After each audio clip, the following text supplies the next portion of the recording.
Welcome to another edition of Safety Net, where today from the University of Rio Grande we have a special guest, Gallia County Common Pleas Judge Margaret Evans. Stay tuned.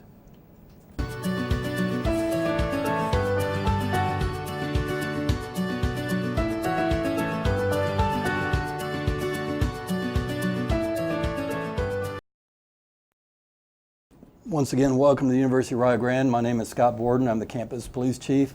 Our special guest today is Judge Margaret Evans of the Gallia County Common Pleas Court.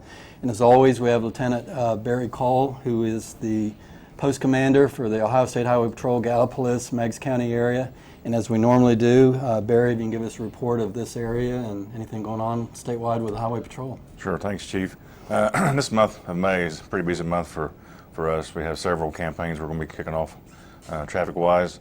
One of those is this is Motorcycle Awareness Month. Encourage not only motorcycle safety to the cyclists on the motorcycles, but to the other people on the highway as well. You know, drive defensively, look for motorcycles. Obviously, they're a lot smaller vehicle compared to a pickup or a car, so much easier for them to get into your blind spot. So just be cognizant of the motorcycles, because we do have warm weather now, and there's more and more out on the road. Also, we'll be joining a nationwide campaign of Click Our Ticket here in a week or so. That is a nationwide campaign that lasts all the way through the end of May, 1st of June. So all law enforcement will be out looking for people not wearing their safety belts and driving within the speed limit and driving safely.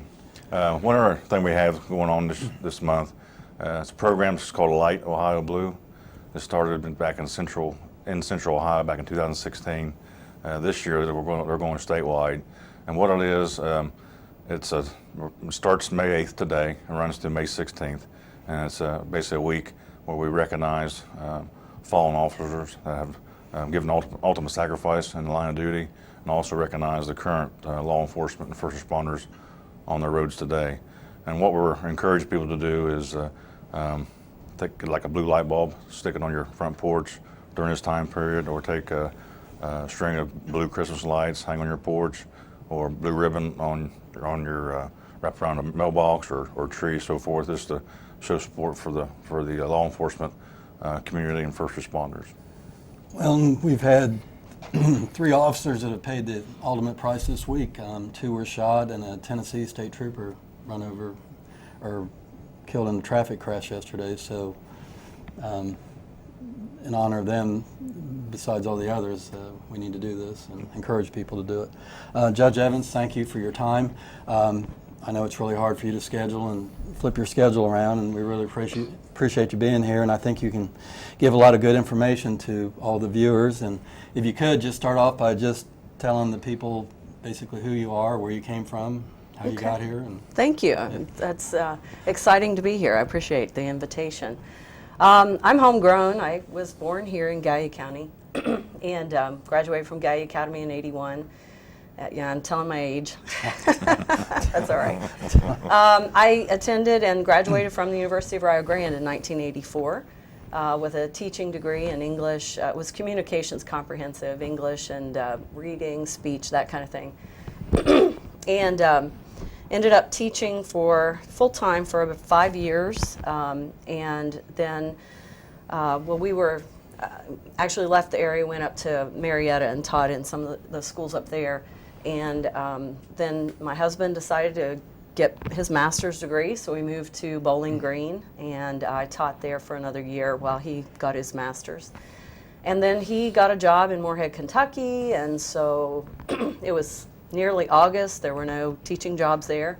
So I subbed for a year, which was interesting, and then decided to go to law school. Graduated from the University of Kentucky in 1993, and I practiced with a law firm in Huntington, West Virginia for almost 5 years before I came back to Gallia County in late 1997. Prosecuted a little while with the city attorney, so prosecuted misdemeanors, and then in 2002, Judge Dean Evans hired me to be his magistrate for the domestic relations portion of the jurisdiction of Common Pleas Court. Did that for almost a year, Was appointed then to Municipal Court in 2003. The Gallia Police Municipal Court has county-wide jurisdiction. It's kind of misleading because it's called, just Gallia Police, but we handled all the misdemeanors in the county there. And I stayed there until January of 2017. I was elected in 2016 to move to Common Pleas Court, and that's where I've been since. Being a Rio Grande alumni and student, to give you just being in this area and even being here today, does it just give you just sort of a, I don't know, a strange feeling or weird feeling that one day you're a student here and you graduate and then you're sitting here on TV from Rio Grande as a Common Pleas judge? It's weird. It's weird. I tell you, Rio Grande is a gem. I mean, we are so fortunate. You can get wherever you want from Rio Grande. And I was fortunate to come here, and while I was a student, I was only here 3 years because I had done some summer classes and that kind of thing. So I graduated in 3, but while I was here, I was able to be in Grand Corral. I worked on the yearbook staff. I worked on the newspaper staff. Intramurals, it's a small institution. You can get so many experiences that help you later on in life.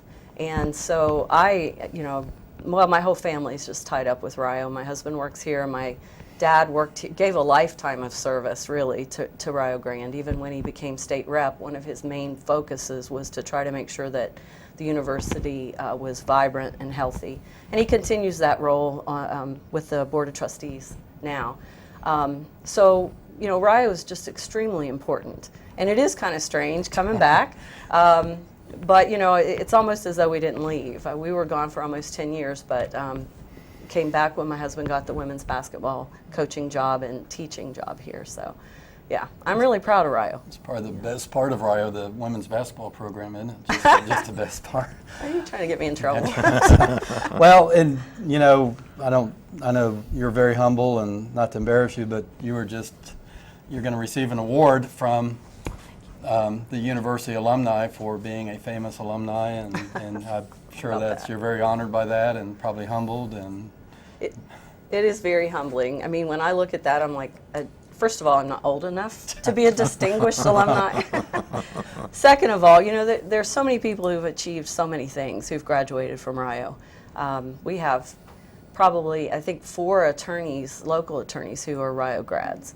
And that's not even to count the number of students who are graduating here from the chemistry and biology departments and going on to med school. So yeah, it's humbling. Definitely, it's something that you never feel that you deserve. I'm certainly very thankful to the organization for nominating and voting me to have that award. I appreciate it. And I think the way they do that now is you get to talk to the students on Founders Day in October. So I think it would be a great opportunity for them to see someone that's been successful and to be a judge. And what inspired you to become a municipal court judge? To just do the prosecutor?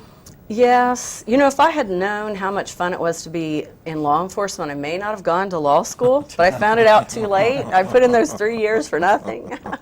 I enjoyed prosecuting. And it was, it was just something that I had a professor in law school who taught criminal law procedure, and he said he didn't know why anybody would want to do civil law because it's so boring compared to criminal law. And I really enjoyed that when I was prosecuting. So it was kind of a natural progression. And then there were things that I felt like we could do program-wise to try to help people, and I wanted to be able to do that. And so it was a way to kind of control helping people, if that makes any sense. I mean, I know it doesn't sound like it because when you're a judge, you're putting people in jail and that kind of thing, but there are also some other programs that we instituted also. Well, and I think probably one of the answers is going to lead into that, but there's probably good things about being a municipal court judge, and there's probably bad things, but what are the highs and the lows? I think probably drug court is probably going to be the highs, one of them, but there's probably some lows. And I mean, what the highs and the lows that you've had and how you've dealt with them? Okay. In municipal court, you prosecute, or well, you don't prosecute, I did prosecute, but municipal court handles misdemeanors. So any crime that's punishable by 6 months or less in jail. Of course, you have the traffic tickets that Lieutenant Call and his guys bring to us. So you have a lot of case flow. And one of the drawbacks in municipal court is you see people that have significant problems, substance abuse, or their lives are out of control for whatever reason. And you try to make a change, and sometimes you don't have a big enough stick, you know, because you've only got 6 months in jail. And I know that sounds kind of cold, but to try to get people to make a change in their life, they need to, you know, they have to realize there's something out there that they need to keep in mind, you know, if they don't make the change. So, so we saw a lot of people, and we dealt with a lot of people in municipal court, and we tried to help them make change in their life. But sometimes it wasn't enough. Oftentimes it wasn't enough. You know, you see a lot of people who have trauma, have grown up in situations that are less than conducive to being successful, and it's hard for people to make a change. So that's one of the problems, or the frustrations of trying to institute programs in municipal court and actually have people make change.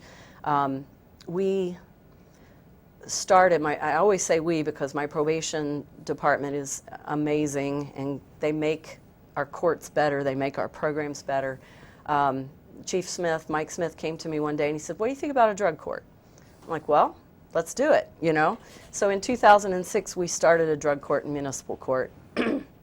It's kind of it's not traditional court, it's more of a program where people come in and we set, along with treatment providers, we set a course for them to follow in terms of treatment and taking a look at how they make decisions in their life. Most everything in our drug court is cognitive behavioral based, so it's all about examining your behavior and trying to control behavior and make better choices, and therefore change the way your life is because of that. So we did that, and we also then, after a couple years, started a mental health docket. So we were running both of those at the same time, and we kept seeing a lot of the same people, especially for the mental health docket, over and over. We had a couple guys that especially through the winter, they would go and, you know, sleep in a building and get arrested for criminal trespass because it's cold and they need food, and they'd end up in the jail. So that's kind of why we split off and did a special mental health docket. We saw that that was the majority of the problem for some of the people. And then there was some substance abuse mixed in, but their real problems were coming from the mental health side. So that's, you know, kind of what makes it a bit rewarding too. And then, of course, when I was elected to Common Pleas, we had to go through the certification process because I couldn't just take my certification from municipal court and move it. Supreme Court didn't let us do it then, but now I think they're changing it so it follows the judge. So we were 6 months waiting on approval from the Supreme Court because we couldn't apply for it until we were actually in Common Pleas Court. But so we've got that running now. Just a drug court right now. We haven't moved into mental health docket. I mean, probably graduation day is probably about as proud for you as their parents, the ones that have relatives that have to support them to keep them going there and take them to all the counseling and all the things they got to do. Is you got to be pretty proud sitting up there. Absolutely. Watching. And it's not an easy thing to complete drug court. It's at least a year long, and that's if you fly through it. A lot of times on the beginning end, you have some bumps in the road. You know, I mean, that's just, it's part, they say relapse is part of recovery. So you have some bumps in the road, and sometimes they don't get off the first level as quickly maybe as others.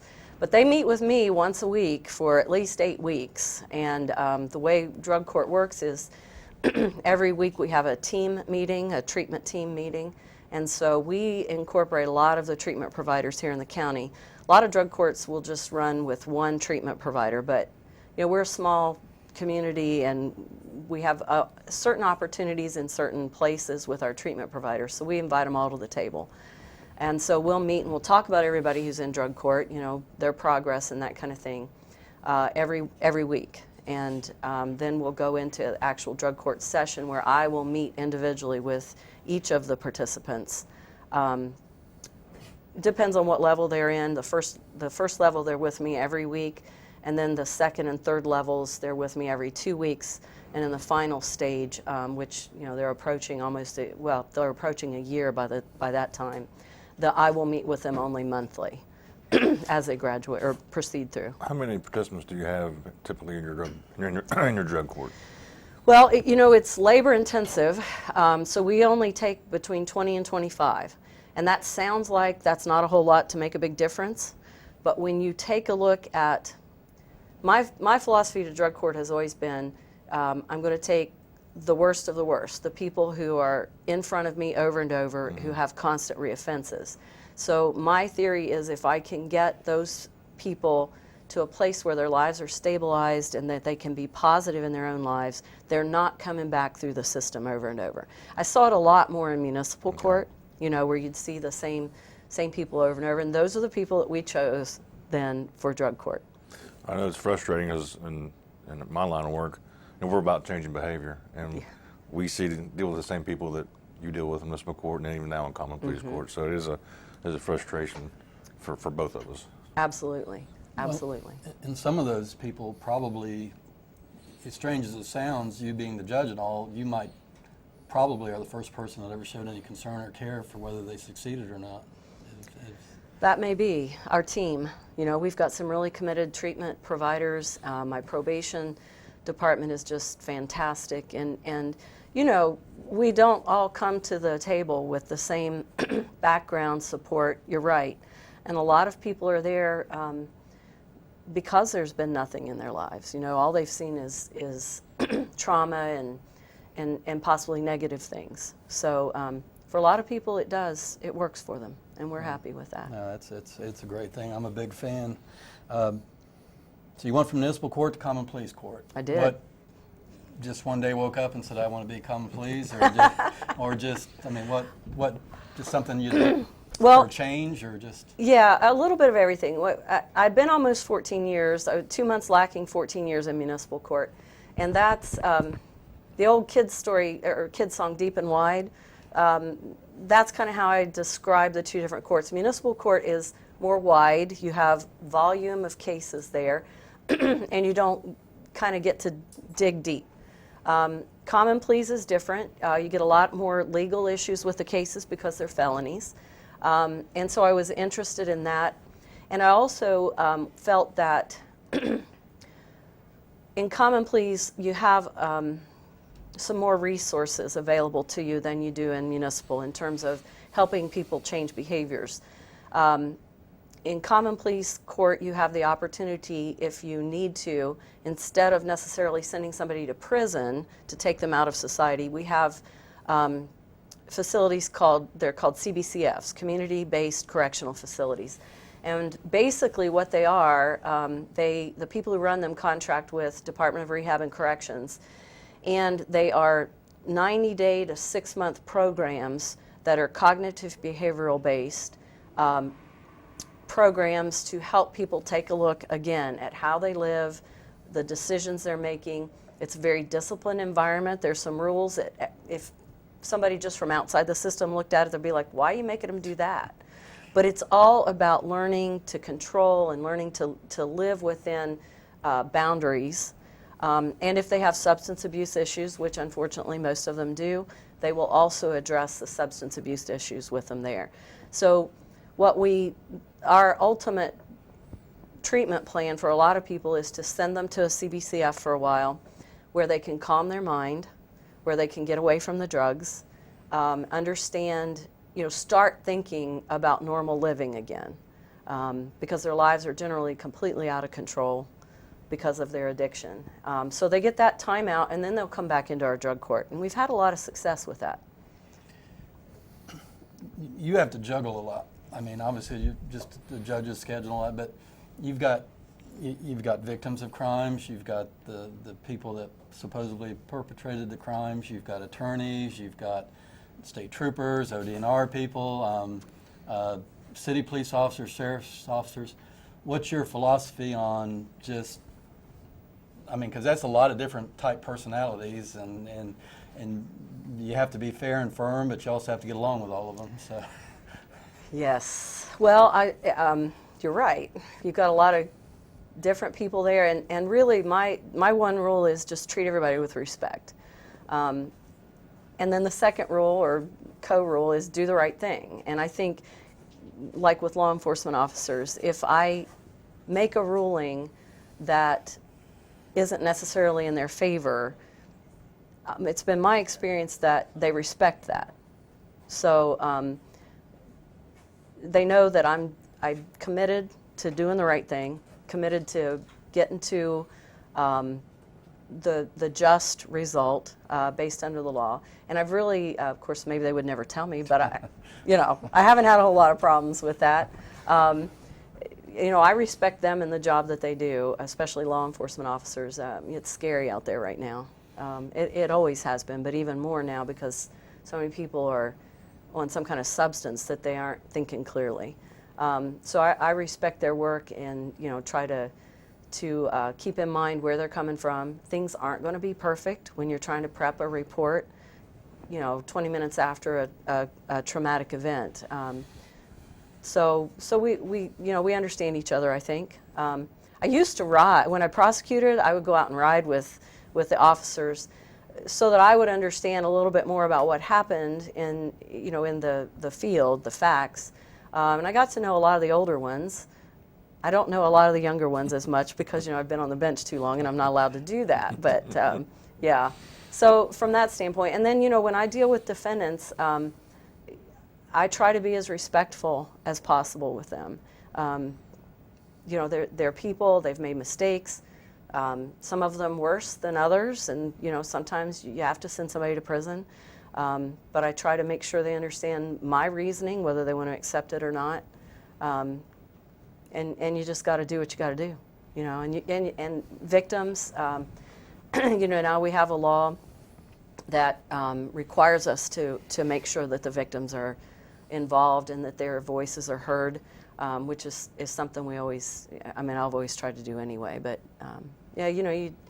I just think if everybody's respectful in the system, that it seems to work okay.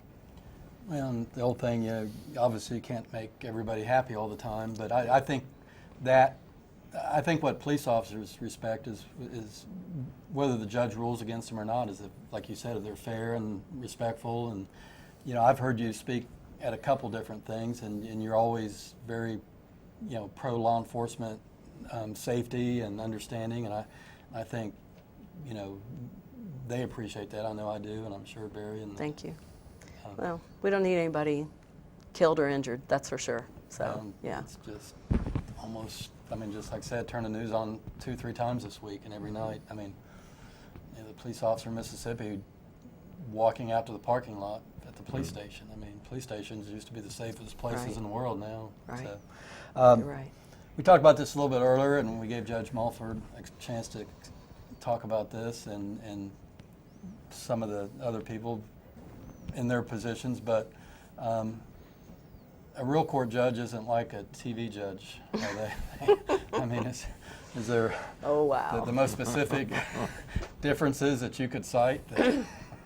Well, Judge Judy is the one that everybody talks about. She is entertainment. She has the credential. I think, she has in the past been a judge, but what she does on TV is purely for entertainment. And I think you even said each of those people are paid, or at least their expenses are paid, and if one side loses, I think they even pay the judgment for them. So it gives people, I think, a distorted sense of what really goes on. I don't sit up there and try to insult people all the time, but that's entertainment, and it's totally different. I don't even, you asked me earlier if I watched Boston Legal. I don't even watch those shows because everybody knows what the next line's going to be. And in court, it's not that way, ever. the one TV show where they end up at the New York Supreme Court by the end of the show. Yeah. Probably don't get to the Supreme Court that quick. In so. real life, you're talking years to Years. get to that level. Yeah. Yeah. Well, the opioid problem, I mean, we probably could spend all day, and we got, what, probably 2 minutes? If that, 3? Oh. And I know none of us have the answer up here because that old thing, you know, we'd all, I guess, be rich if we knew what the answer Right. was. Or we could save a lot of lives, which would be more important than being rich, obviously. But, I mean, you've seen through your positions as, you know, prosecutor, municipal judge, and common pleas judge that it just keeps getting worse. I mean, do you have a general impression of how we can fix it, or is it just, I mean, we can't say we can't fix it, or there'd be no point in trying, but, I mean, just from your perspective, how can we make it better, I guess? Well, honestly, I don't have an answer for that. The only thing I know to do is just use the resources that are available to me to try to help people change their lives. What I see a lot is people who are coming to the system with significant trauma or significant problems in their lives that they can't get away from. And the ease of being able to find heroin, or now, well, the scary thing is you don't know what you're getting anymore. Right. You know, I mean, they go out and they'll think they're just using heroin, and it'll have methamphetamine and fentanyl and carfentanil mixed in. But it, you know, it's available, and that's their escape. And so, I mean, if we had resources in a perfect world, I think we need to get in and start young and start dealing with some of the trauma that some of the people are facing. And even us as a division judge, we realize that we can't solve this problem with one arrest at a time. Right. So when we arrest somebody for a substance abuse issue, we're giving them cars for recovery services. Hopefully, That's you great. know, if 1 out of 100 would take that advice, you know, that's one that's possibly saved. So, Right. So we're taking a different approach to it as well. That's great. Yeah. That's great. Well, Your Honor, I appreciate your time. Like I said, I know your schedule's very busy, and we had to juggle it around, and I think you probably gave people a lot of information, especially the drug court thing. I don't think people totally understand that. I'm a big fan of it, and I think you probably explained it as well as it could be explained of the advantages of it. And Thank you. maybe sometime we can have you back if you Sure. need. I know the basketball coach wants to come back, so I don't know. So he's still got 3 pages to go. So No comment. but I have to live with him. all right. Well, thank you very much. Thank you. I appreciate and it. From the Thank you. University of Rio Grande, thank you for viewing.